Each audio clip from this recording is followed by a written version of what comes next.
নমস্কার, অ্যাস্ট্রোলজিবিদ জয়তে সবাইকে স্বাগত জানাই। আজকে একটা এমন বিষয় নিয়ে আলোচনা করব, আপাত দৃষ্টিতে হয়তো শুনতে মনে হতে পারে যে এটা খুব মুখরোচক টপিক বা মুখরোচক সাবজেক্ট বা বিষয় যেটা নিয়ে আলোচনা করব, কিন্তু আদপেও এটা মোটেও মুখরোচক সাবজেক্ট নয়। খুবই সিরিয়াস একটা সাবজেক্ট যে বিষয়টা নিয়ে আজকে আলোচনা করব, সেটা হলো অতিরিক্ত যৌন চাহিদা কি বিপদ ডেকে আনতে পারে। মূল বিষয়ে যাওয়ার আগে সকল দর্শক বন্ধুদেরকে জানিয়ে রাখি, যারা জন্মকুণ্ডলী সংক্রান্ত বিষয় বা হরোস্কোপ ম্যাচিং বা ডিস্টেন্স হিলিং এই সমস্ত বিষয় নিয়ে আমার সাথে আলোচনা করতে চান, তারা উপরে দেওয়া নম্বরটিতে যোগাযোগ করতে পারেন। নাম্বারটি একবার বলে দিচ্ছি, 9831702504। তাহলে আসুন আজকের মূল বিষয়, এই যে অতিরিক্ত যৌন চাহিদা কি বিপদ ডেকে আনতে পারে সেই বিষয়ে একটু আলোকপাত করা যাক, কিন্তু সেটা আমরা করব অ্যাস্ট্রোলজিক্যালি। ঠিক আছে? আজকের দিনে আপনারা দেখছেন যে বিভিন্ন ওটিটি প্ল্যাটফর্ম হয়ে গেছে, ওটিটি প্ল্যাটফর্ম ছাড়া বিভিন্ন সিরিয়াল, সমস্ত জায়গায় মানে একটা যৌন চাহিদা বা বিকৃত যৌন চাহিদা বা এমন কোনো সম্পর্ক যেটা গতানুগতিক সম্পর্কের বাইরে, মানে আমরা গতানুগতিকভাবে ছোটবেলা থেকে যে জিনিসগুলো শিখে এসেছি সেই সম্পর্কের বাইরে গিয়ে অন্য কোনো সম্পর্ক। দেখুন, এই ব্যাপারগুলো কি হচ্ছে, এগুলো কিন্তু এমন না যে এগুলো আমাদের পৃথিবীতে বা সমাজে বা সোশ্যাল ইস্যুতে এগুলো থাকতো না, থাকতো, কিন্তু এগুলো তো হাইপ পেত না, হাইলাইটেড হতো না, বা মানুষের সামনে আসতো না। যা হতো পেছন দিয়ে হতো। কেন? তখন সোশ্যাল মিডিয়াটা ছিল না। আজকের ডেটে এই সোশ্যাল মিডিয়ার যুগে প্রত্যেকটা জিনিস যেন এক্সপোজড হয়ে গেছে এবং মানুষের সামনে একদম খুলে চলে এসেছে একবারে সবকিছু। এরকম একটা ব্যাপার। ঠিক আছে? তার মধ্যে কোনো কোনো এমন ঘটনা থাকছে যেগুলো এক্সপোজড হচ্ছে, কিছু হচ্ছে না, চুপচাপ থাকছে। ঠিক আছে? এই ব্যাপারটা তার মধ্যে একটি বিষয়।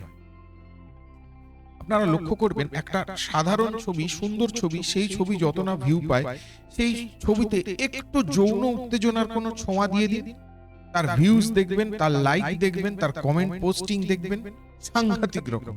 ঠিক আছে? অথচ যে ছবিটাতে এডুকেশন আছে, নলেজ আছে, তার কিন্তু অত ভিউ, অত লাইক, কমেন্ট পোস্টিং কিন্তু তুলনামূলকভাবে কম। আজকের ডেটেও এটা হয়। এইটা টিআরপি সাংঘাতিক, মানে ভাবা যায় না, অদ্ভুত। এবার একটু অ্যাস্ট্রোলজির ভাষাতে আসি।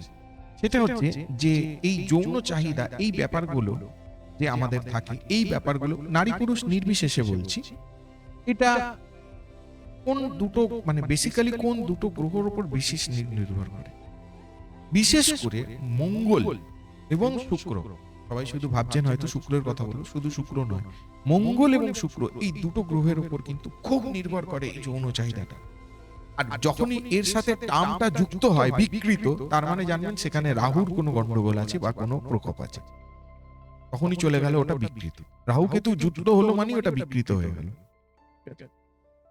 এবার বলি আপনাদেরকে, বিশেষ করে মঙ্গল আমাদেরকে কি দেয়? মঙ্গল আমাদেরকে এই একটা আবেগ, একটা রাগ, হ্যাঁ, একটা ইগো, একটা আসক্তি, একটা কামের ইচ্ছা, এই ধরনের জিনিসগুলো কিন্তু মঙ্গলের থেকে আমরা পেয়ে থাকি।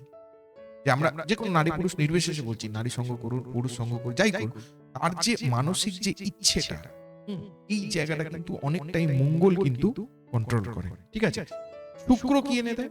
শুক্র কি এনে দেয়? আমাদের ভালোবাসা, আদর, যত্ন, কারোর প্রতি একটা টান, নিকটবর্তী, মানে তার কাছে পাওয়ার একটা চেষ্টা, এই জিনিসগুলো, বা কারোর প্রতি একটা অ্যাট্রাকশন, এই যে পাওয়ার গুলো, কারোর প্রতি অগ্রসর হওয়া, এই ধরনের যে জিনিসগুলো, এইগুলো এনে দেয় হচ্ছে শুক্র। মঙ্গল এবং শুক্রের আমাদের উপরে যত বেশি প্রভাব থাকবে, বিশেষ করে ভালো প্রভাব থাকবে, তত আপনি এই ধরনের ভুলভাল জিনিস থেকে নিজেকে দূরে রাখতে পারবেন বা বিরত রাখতে পারবেন। বুঝতে পেরেছেন কথাটা কি বলছি? এবার দেখুন, আমাদের যে এইট হাউস, অষ্টম ঘর বা অষ্টম হাউস, এই হাউসে যদি, এই ঘরে যদি মঙ্গল থাকে, তাহলে কিন্তু প্রচন্ড, মানে এই কামের প্রতি যে টান, কাম উত্তেজনাটা, এটা কিন্তু তুলনামূলকভাবে একটু বেশি হয়, নারী পুরুষ নির্বিশেষে বলছি। ঠিক আছে? নারী পুরুষ নেই, হয়তো আপনি বিয়ে করেছেন, কেন বলছি এই ধরনের কেসগুলো, মানে এমন অনেক কেস দীর্ঘদিন ধরে পাচ্ছি, যেগুলোতে বিয়ের পরে এইটা নিয়ে খুব সমস্যা হচ্ছে, স্বামী স্ত্রীর মধ্যে সমস্যা হচ্ছে, হ্যাঁ, বিভিন্ন ধরনের সমস্যা আসছে, বা ধরুন লিভিনেও আছে, লিভিনেও আছে এরকম লোক, তারাও কিন্তু এই ব্যাপারটাতে খুব প্রবলেম ফেস করছে।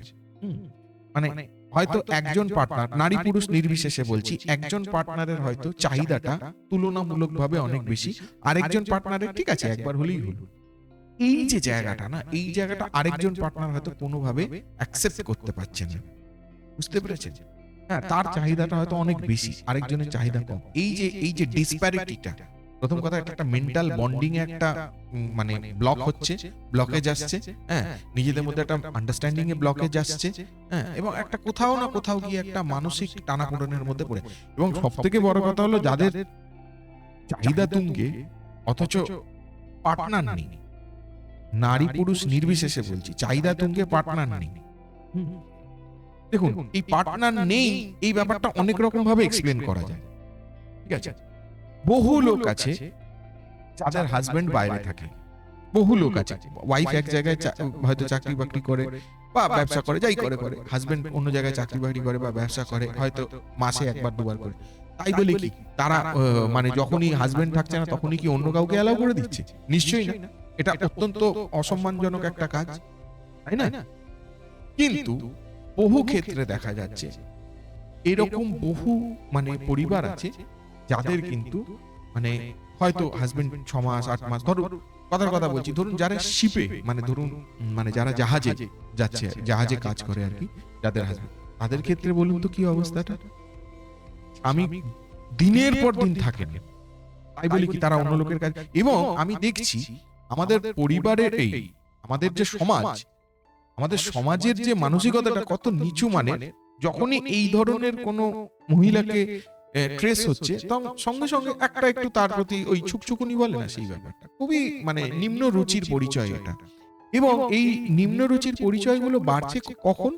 যখন দেখবেন আমাদের এই যে সিরিয়ালগুলো, ওটিটি প্ল্যাটফর্মগুলো এমন এমন ধরনের কন্টেন্ট এরা দিচ্ছে, যেন সেই কন্টেন্টে ওই জিনিসগুলোকেই বেশি করে প্রমোট করা হচ্ছে। এবং বিশেষ করে এই 15-16 বছর বয়সের মানে বাচ্চা ছেলে মেয়েরা থেকে শুরু করে একদম 45 বছর 46 বছর বয়স অবধি মানে নারী পুরুষ মানে কিছুটা হলেও একটু পারভার্টেড গোছের, আমার বলা উচিত না, হয়তো আমাকে এর জন্য ট্রোলড হতে পারে, আমাকেও অনেক খারাপ কথা হয়তো এই ভিডিওর কমেন্টে শুনতে হতে পারে, তবুও বলছি তারা কিন্তু এই জিনিসটাকে খুব এনজয় করছে এবং এই জিনিসটাকেই ভাবছে এটাই লাইফ। কিন্তু আদপে এটা লাইফ নয়, তাই না? আমরা জানি এটা লাইফ নয়, কিন্তু সেটা যখন রিয়েলাইজেশন হচ্ছে না, আমাদের ভেতর যখন রিয়েলাইজেশনটা আসে সেটা অনেক লেট হয়ে যাচ্ছে।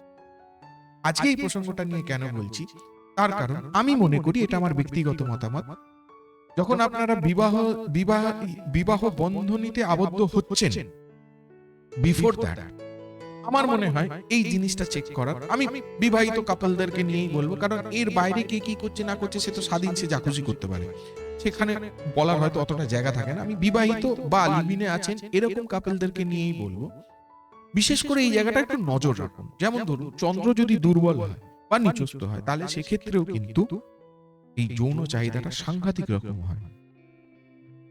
বা ধরুন শুক্র রাহু যুক্ত হয়ে অষ্টম ঘর বা দ্বাদশ ঘরে বসে গেছে, হলেও কিন্তু যৌন চাহিদা মারাত্মক রকম হয়। আবার ধরুন শনি মঙ্গল সপ্তম ঘরে বসে গেছে, বিবাহের বাইরেও একাধিক সম্পর্ক থাকার প্রবল সম্ভাবনা।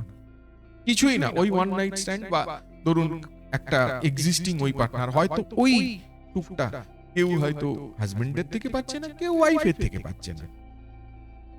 আবার এরকমও হচ্ছে হাজবেন্ড ওয়াইফ ছাড়াও আজকাল আরো অনেক ধরনের সম্পর্ক যেগুলো একটু বেশি করে যেন সমাজটাকে ঘিরে ধরছে, মানে নতুন নতুন, সে ভাবা যায় না। এবং আজকের দিনে একটা ট্রেন্ড হয়ে গেছে যে দেখো আমি কতটা অ্যাডভান্স, মানে ওয়েস্টার্ন কালচারটাকে আমাদের মধ্যে ঢুকে আমি কতটা অ্যাডভান্স। আমি কাউকে খারাপ বলছি না, কিন্তু এটা যখন পাবলিক প্ল্যাটফর্মে পোস্ট হচ্ছে বিশেষ করে, তখন হয়তো কোথাও মনে হয় আমার সমাজের ভিত্তিটাকে একটু বেশি নাড়া দিচ্ছে। ভেবে দেখবেন তো আমি ভুল বলছি না ঠিক বলছি। তারপরে আমি যা বলছি আমি বলছি অ্যাস্ট্রোলজির ভিত্তিতে। অধিকাংশ ক্ষেত্রেই দেখা গেছে এই ধরনের কেস, মানে অ্যাস্ট্রোলজিক্যাল যে মানে আমি পোস্টগুলো বলছি বা যে পয়েন্টগুলো বলছি তার ক্ষেত্রেই কিন্তু এইগুলো একটু বেশি হচ্ছে। তারপর দেখুন, বিশেষ করে আমি বলবো মেষ রাশি, মিথুন রাশি, সিংহ রাশি, বৃশ্চিক রাশি, মকর রাশি, ধনু রাশি। আবার বলছি মেষ রাশি, মিথুন রাশি, সিংহ রাশি, বৃশ্চিক রাশি, মকর রাশি, ধনু রাশি, এদের ক্ষেত্রে কিন্তু আবার এই অতিরিক্ত যৌন চাহিদার জন্য অনেক রকমের সমস্যা কিন্তু এদেরকে ফেস করতে হয়। হুম, অনেক রকমের সমস্যা কিন্তু ফেস করতে হয়। আমরা যৌনতা মানেই হয়তো আমরা সবসময় একটা মুখরোচক টপিক, একটা মজাদার টপিক বা একটা একটু এরোটিক টপিক ধরে নিই, কিন্তু তা নয়। আমাদের সমাজটাকে যদি আমাদেরকে প্রপার ডাইরেকশনে, কারণ আমাদেরও পরবর্তী প্রজন্ম আছে, আমাদেরও সন্তান আছে, তারা তো আমাদেরকেই দেখে শিখছে, এটা তো ভুলে গেলে চলবে না। আমরা যা করব সেইটা দেখে তারা সাহস পাবে, তারা আর কতটা অ্যাডভান্সড হবে, রাইট?